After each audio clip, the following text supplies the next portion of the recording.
मागच्या व्हिडिओमध्ये आपण पाहिलं की 5ला जर इवन नंबरने मल्टिप्लाय केलं तर डायरेक्ट एका सेकंदात नाही अर्ध्या सेकंदात आन्सर कसं काढायचं. आता तुम्ही म्हणाल की इवनचं झालं पण ऑडचं काय करणार, तर त्याची सुद्धा मी ट्रिक तुम्हाला सांगणार आहे, काळजीचं कारण नाही. इथं ऑड नंबर्स दिलेत, ऑड नंबर्सला 5ने मल्टिप्लाय केले.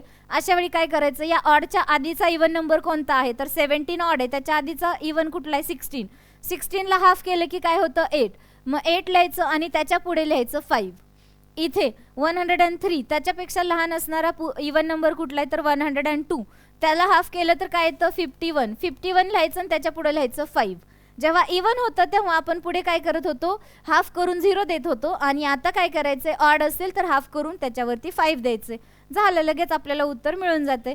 या पद्धतीने हे 10 क्वेश्चन्स तुम्ही सॉल्व्ह करा आणि याचे आन्सर्स चॅट बॉक्समध्ये कमेंट्स बॉक्समध्ये पाठवायला विसरू नका. व्हिडिओ आवडला असेल तर पेज फॉलो करा, व्हिडिओ लाईक करा. पूर्ण व्हिडिओ डिटेल हवा असेल तर आपला यूट्यूब चॅनल जे आहे तिथे त्याला लाईक करा, शेअर करा, सबस्क्राईब करा, बेल आयकॉनवर क्लिक करा. तुम्हाला लेटेस्ट अपडेट्स मिळत राहतील. थँक्यू.